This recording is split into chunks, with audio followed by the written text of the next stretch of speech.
नमस्कार रसिक श्रोते हो. श्रोता या कथासंग्रहातील शुभलग्न ही कथा आज आपण ऐकणार आहात. लेखक आहेत राजा पारगावकर. पत्रिका वाटून झाल्या होत्या. नेहमीचा मजकूर. कार्य सिद्धीस नेण्यास श्री समर्थ आहेच, तरी आपण इत्यादी. पण तसं इथं सगळं आपल्यालाच करावं लागणार होतं. मुद्दाम आधी जाऊन कार्यालय एकदा बघून आलो. डाव्या हाताला मारुतीचं छोटंसं मंदिर, समोर मोकळं मैदान, चारी बाजूंना गर्द चिंचेची झाडं, त्यांच्या फांद्या थेट जमिनीला टेकलेल्या, म्हणून मोराच्या पिसाऱ्यासारख्या दिसणाऱ्या. हॉल प्रशस्त, आजूबाजूला 4 खोल्या. इथं वऱ्हाडाची सोय बऱ्यापैकी होऊ शकेल. इकडे लग्नाचं सामान ठेवायचं. मागे पत्र्याचं स्वयंपाकघर, जमिनीत खड्डं खणून केलेल्या 2 लांबट चुली. कार्यालयात आहे ते सामान वापरता येईल, पण नाही ते बाहेरून आणावं लागेल. पाण्याची सोय बऱ्यापैकी. एक मोठा हौद आहे. नळाला पाणी 24 तास. आधी सांगून ठेवलं तर हौद भरून ठेवायची व्यवस्था केली जाते. प्यायच्या पाण्यासाठी 3 बॅरल शिस्तीत उभे. कार्यालयात 50 टेबल खुर्ची मिळू शकेल. म्हणजे हवं तर जेवणाची व्यवस्था खुर्ची टेबलावर बसून करता येईल. हॉलमध्ये जमिनीवर पानं मांडायची तर एका वेळी 100 ताटं बसतील. मुंबईला धाकट्या भावाला पत्र पाठवून पैसे मागवले होते. त्याचं आज उत्तर आलंय. मोठ्या मुश्किलीनं लग्नाला येणं शक्य होईल. या पलीकडे उचलून पैसे देणं आपल्याला शक्य नाही, असं त्यानं स्पष्ट लिहिलंय. अर्थात त्याचं बरोबर आहे. ऑफिसमध्ये त्याचा काहीतरी प्रॉब्लेम झालाय. 4-6 महिने झाले, पगार नाही. सोलापूरला चुलत भाऊ डॉक्टर आहे. त्यालाही भीत पत्र पाठवलं होतं. त्यात सगळ्या परिस्थितीची कल्पना दिली होती. त्याचंही आज 2 ओळीचं उत्तर आले. 3000 रुपये ड्राफ्टनं पाठवतोय. आम्ही दोघं लग्नाला अवश्य येऊ. त्याचं पत्र वाचून हायसं वाटलं. राहिलेली कामं भराभर करून टाकू. नगरला जाऊन कापड खरेदी केली. सर्वांचे मानपान लक्षात ठेवून. कुणी राहायला नको. नवऱ्या मुलाकडचे लोक आता सांगतात त्यांची एकूण 55 ते 60 लोक येतील. आधी म्हणाले होते फार तर 25 लोक येतील म्हणून. याचा अर्थ त्यांच्यासाठी एक स्पेशल बस ठरवणं आवश्यक आहे. एसटीच्या ऑफिसात जाऊन चौकशी केली तर त्यांनी सांगितलं सगळे मिळून 1,500 रुपये ॲडव्हान्स भरावे लागतील. चुलत भाऊ ड्राफ्ट पाठवतो म्हणाला होता. त्याला 8 दिवस झाले, पण अजून पैसे आले नाहीत. पाठवले का नाही? काही कारणामुळे त्याला पैसे पाठवणं शक्य झालं नाही तर भयंकर पंचायत होईल. प्रॉव्हिडंट वगैरेमधून लोन घेतलं ते सगळं आतापर्यंत कुठे खर्च झालं हे कळलं सुद्धा नाही. एसटीचे 1,500 रुपये तर ताबडतोब भरायला हवेत. पैसे पाठवतोय असं तो म्हणालाय, म्हणजे तो पैसे निश्चित पाठवील. पण समजा पैसे पाठवण्याऐवजी येताना बरोबर आणावेत असं त्यानं ठरवलं तर? यात त्याचं विशेष काही चुकलं असं मुळीच म्हणता येणार नाही, पण इकडं आपला जीव खालीवर होईल.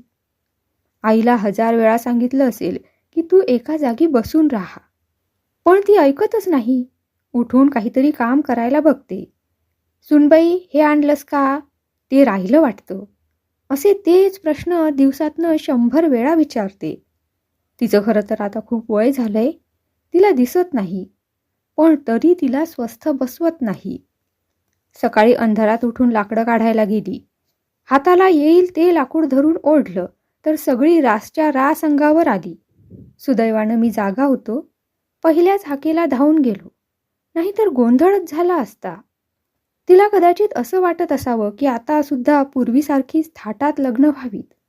ती सांगते तिचं स्वतःचं लग्न 8 दिवस चाललं होतं. तिचं वय तेव्हा 13-14 वर्षाचं असेल आणि माझ्या वडिलांचं 16-17. पाहुणे मंडळी एका गावाहून दुसऱ्या गावाला 7 दिवस आधी बाहेर पडत. 10-12 बैलगाड्यातून हे लोक निघत. वाटेत कुठेतरी मुक्काम करायचा. दगडाची चूल पेटवायची. रानातून प्रवास करताना चोरा चिलटाचं भय. शिवाय वाघोबा वगैरे दिसायचे ते वेगळेच. बिऱ्हाड व्यवस्थित मुक्कामी येऊन पोहोचल्यावर नशीब म्हणायचं.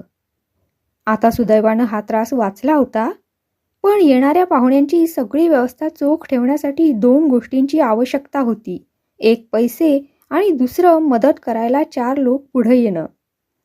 गावात तशी जवळच्या नात्यातली 4-2 घरं आहेत, पण त्यांना त्यांच्या कामातून डोकं बाहेर काढायला वेळ नव्हता. घरी गेलो तर भेटणं अवघड व्हायचं. मग ते येणार कधी आणि आपल्याला काय मदत करणार? आणखी 5-10 वर्षांनी लग्न समारंभ हा सुद्धा घरातल्या घरात उरकून घ्यावा लागेल. ऐनवेळी किती पाहुणे येतील याची खात्री नव्हती, म्हणून आचार्याला किती पानं सांगायची हा प्रश्नच पडला होता. गावातले 100-150, मुलाकडचे 50-60 आणि आपले बाहेरून येणारे 40-50 लोक, असे 200-250 लोक येतील ही अपेक्षा. तनूबरोबर धाकट्या नलूचंही कुठे जमलं तर करायचा विचार होता, पण कुठे जमलं नाही म्हणून ते शक्य झालं नाही. या गोष्टीचं तेव्हा मनापासून वाईट वाटलं होतं, पण आता वाटतं झालं तेच चांगलं झालं. 2 लग्नांचा खर्च झेपला नसता. पुन्हा दोन्हीकडचे पाहुणे एकदम आल्यावर त्यांची राहायची वगैरे व्यवस्था बघायला कोण होतं? रात्री केव्हा तरी मुंबईहून धाकटा भाऊ, त्याची बायको आणि मुलं आल्याचं कळलं. उठून त्याचं स्वागत केलं. प्रवास कसा झाला वगैरे चौकशी केली. त्याची मुलं आता झोपायला तयार नाहीत. त्यांचे इथं बरेच दोस्त लोक जमलेत. आमच्यापेक्षा त्यांच्या गप्पा जास्त रंगल्या. तू कोणत्या वर्गात आहेस, मी कुठल्या वर्गात आहे वगैरे. पत्ते, जादूचे खेळ, कुणाला काय येतं. आपल्या मनात एकच एक विचार पुन्हा पुन्हा येत होता. यानं येताना थोडे पैसे बरोबर आणले असतील का? 1000-500 रुपये दिले त्यानं तर तो एसटीचा प्रश्न सोडवला असता. उद्या कुठल्याही परिस्थितीत ते पैसे नेऊन भरायला हवेत, नाहीतर लग्नच खोळंबायचं. धाकट्या भावानं सकाळी उठून कामाची बरीच सूत्र आपल्या हाती घेतली. कार्यालयात घेऊन जायच्या सामानाची व्यवस्थित यादी केली. एका खोलीत ते सामान व्यवस्थित भरून ठेवलं. दारात टेम्पो उभी असताना नंतर धावपळ नको. आपल्याला त्याच्या लग्नाची आठवण झाली. बोलाचालीच्या वेळेला आपल्याला बाजूला करून तो स्वतः पुढे झाला होता. अनेक खर्चावर त्यानं काट मारली होती. कमीत कमी पैशात लग्न केलं होतं. 12-14 वर्षापूर्वीच्या आणि आताच्या लग्नात खर्च एकदम 5 पटीनं वाढला होता. कितीही काटकसर करायची तरी आकडा 15च्या घरात जात होता. हिशेब त्यानं तपासून पाहिला. बरोबर आहे म्हणून सगळा खर्च तो टिक करीत गेला. तुझ्याकडं काही पैसे आहेत का?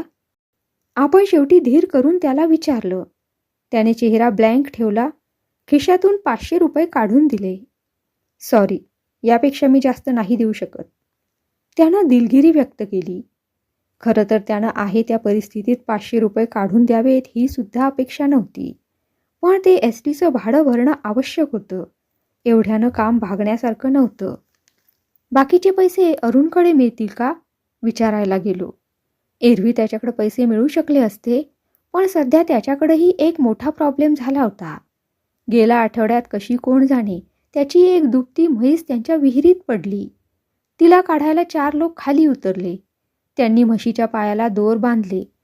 2 ट्रॅक्टर आणून हे दोर त्यांनी बांधले.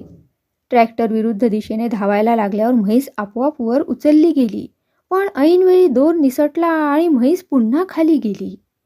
खाली कुणाच्या अंगावर पडेल म्हणून अरुणनं दोर गच्च धरून ठेवायचा प्रयत्न केला, पण त्याचा काही उपयोग झाला नाही. हाताची सालं निघाली. म्हैस खाली गेली. सुदैवानं दुसऱ्या कुणाच्या अंगावर पडली नाही. नशीब. सरळ पाण्यात वेडी वाकडी आदळली. तिथल्या तिथं खल्लास झाली. अरुणला बसल्या जागी 3-4 हजारांचा फटका बसला होता. तरीही तो 500 रुपये देतो म्हणाला. त्यानं पैसे आणून दिले. अजूनही 500 रुपये लागणार होते. घरी किती रुपये आहेत? हिशेब केला तर 200-300 निघाले. पण हे सगळे पैसे तिकडं नेऊन भरले तर घरी सगळी कामं तशीच राहिली असती.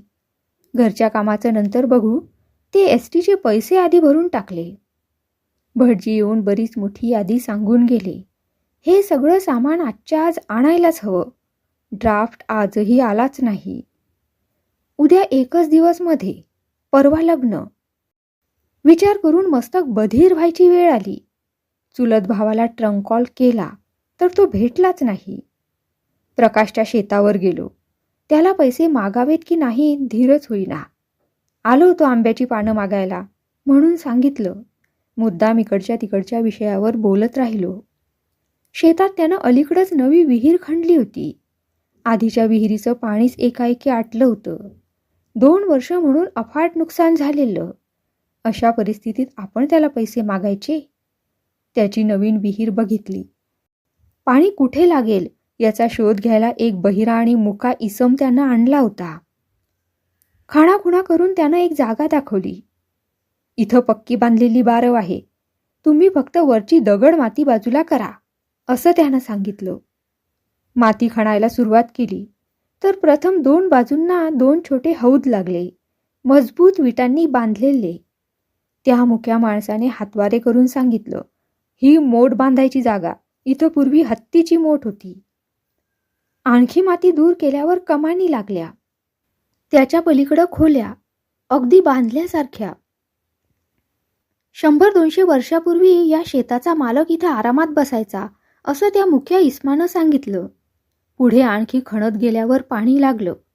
आधी सांगितल्याप्रमाणे 4ही बाजूंनी व्यवस्थित बांधलेली विहीर होती. प्रकाश बरोबर बोलत शेताच्या दुसऱ्या टोकाला आलो. इथं एका माणसानं जिवंत समाधी घेतली होती. त्याचं नाव शहाबाबा. हा माणूस अत्यंत सात्विक होता. रात्री बेरात्री अमावस्या पौर्णिमेला हा इकडे फिरताना दिसतो म्हणे. तो जातो त्या वाटेनं सुगंध दरवळतो. समाधी घेणारे हे लोक असे आजपर्यंत जिवंत असू शकतील का? असं आपण जिवंत राहू हे त्यांना माहीत होतं म्हणूनच त्यांनी समाधी घेतली का? क्षणभर आपण सध्या पैशाच्या भयंकर अडचणीत आहोत वगैरे सगळ्याच गोष्टींचा विसर पडला. उद्याचा दिवस वाट पाहू, ड्राफ्ट आला नाही तर मग याला पैसे मागू, असं ठरवलं आणि परत फिरलो. आजचा दिवस धावपळीचा. उठून उत्साहानं सगळी कामं करायला हवीत. आचारी येऊन बुंदी पाडून गेलाय, ते लाडू बांधायला हवेत. मॅटेडोरवाल्याकडे जाऊन आलो. तो ठीक 4 वाजता येतो म्हणालाय. घरात पाहुण्यांची गर्दी झालीये. त्यांच्या आंघोळीची, फराळाची, जेवणाची व्यवस्था नीट व्हायला हवी. खिशात 4 पैसे नाहीत. भाजी आणायला हवी. कुणाला सांगायचं? भाजीला 20-25 रुपये तरी सहज लागतील. हे पैसे कुणाला मागायचे? लग्न पाहावं करून, असं म्हणतात ते खरंच आहे. आज जवळपास 25 वर्ष झाली सर्व्हिस करतोय. मुलीच्या लग्नाला पैसे हवेत ही गोष्ट काही काल परवा लक्षात आली अशातला भाग नाही. पण सेव्हिंग असं काही झालंच नाही. 3000 रुपये कुठून तरी मिळवायलाच हवे, नाहीतर आजचा आणि उद्याचा दिवस निभावणंच अशक्य आहे. नाटक सिनेमातली ती दृश्य समोर दिसू लागली. नवऱ्या मुलाकडचे लोक आमचा अपमान झाला म्हणून परत निघालेत. हातापायातलं त्राणच नाहीसं झालं. हे कार्य धडपणे पार पडणं आपल्या आवाक्याबाहेरचं काम वाटू लागलं. Thank God. रजिस्टर पत्र म्हणजे ड्राफ्ट. थरथरत्या हातानं ते उघडलं. अंदाज बरोबर होता.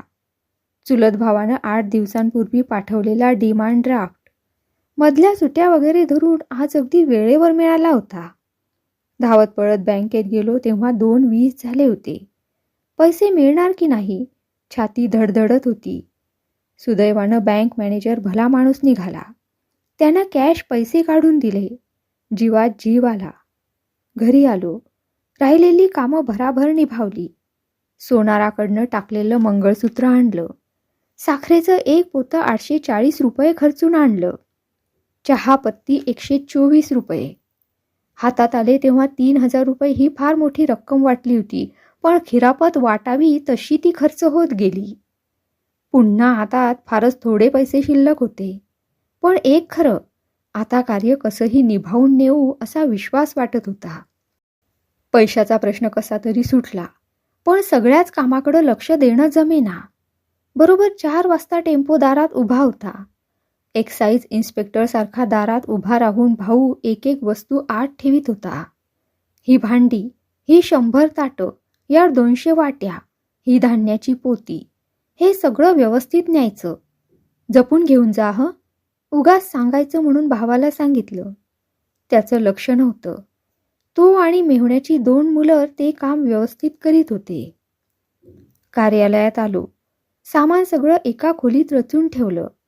येताना टेम्पोनं एका दुधाच्या केंद्राला धडक मारली होती. आता ही गाडी पुढे जाते की नाही संशय वाटू लागला होता. पण सरदारजी ड्रायव्हरनं गाडी सोडवून घेतली. बरोबर आणली. सामान खोलीत रचून कुलूप लावलं तर ते उघडेच ना. नवीन कुलूप तोडायचं जीवावर आलं. कशी तरी खटपट करून ते शेवटी उघडलं. पण या अर्ध्या तासात असलेला सगळा पेशन्स गेला. इथून पुढे आपल्या हाती काहीच नाही हे तीव्रतेनं जाणवलं. हॉलमध्ये सतरंज्या टाकल्या. बाहेर मैदानात टेबल खुर्चीची व्यवस्था केली. मुलाकडचे लोक आल्यावर चहा पाण्याची सगळी व्यवस्था जय्यत होती. पण 8 वाजले, 8:30 झाले, 9 वाजून गेले तरी वऱ्हाडाचा अजून पत्ताच नव्हता. 4ला ते लोक निघणार होते, म्हणजे 7-7:30 पर्यंत इथं पोहोचायला हवं. सगळेच अस्वस्थ झाले. रस्त्याकडे डोळे लावून एसटी येताना दिसते का बघू लागले. आपण आता विचार करणं सोडलं. येईल तेव्हा येऊ दे. रात्री 10च्या पुढे एसटी आली. पाहुणे उतरले. वाटेत एसटी बंद पडल्यामुळे इतका उशीर झाला होता. चला आधी हातपाय धुवून घ्या, चहा तयार आहे, कुणीतरी त्या लोकांना सांगत होतं. आधी सीमांत पूजन का आधी जेवण? कुणीतरी काहीतरी ठरवलं. त्याप्रमाणे पानं मांडली. इकडं मंडळी सीमांत पूजनाच्या तयारीला लागली. अत्तर, गुलाबदाणी, पान सुपारी.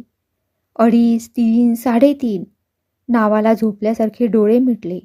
मग पुन्हा धावपळ सुरू झाली. नवऱ्या मुलीला घेऊन या. भटजीची घाई चालू झाली. तिला आणलं. ती बोहल्यावर उभी राहिली. भटजीनं अंतरपाठ धरला. मंगलाष्टकं चालू झाली. मित्रा विसरू नकोस वचना अशी स्वरचित मंगलाष्टकं म्हटली गेली आणि मग शुभ लग्न सावधान. टाळी वाजंत्री बँड. निश्वास. कार्य ठरल्या मुहूर्ताला व्यवस्थित पार पडलं. कार्यसिद्धीस नेण्यास श्री समर्थ आहेच हे वाक्य उपचार म्हणून लिहिलंय असं सुरुवातीला वाटलं होतं. पण नाही. यात तसं आपण काय केलं? ते 100-200 पान जेवायला बसलंय. हा विशू, हा मुकुंद, हा मधुकर हे सगळे धडाधड न सांगता कामं करतायत. कुणीतरी रांगोळी काढतोय, कुणीतरी पानं मांडतोय. ही छोटी छोटी मुलं पाणी देत आहेत. हे सगळे कालपर्यंत कुठे होते कुणाला माहीत. पण आज या क्षणी कार्यसिद्धीस नेण्यास या सर्वांचे हात लागले. कुणीतरी सांगतो, कुणीतरी ऐकतो, कुणी स्वतःहून पुढे होतो. कार्य कुठेही थांबत नाही.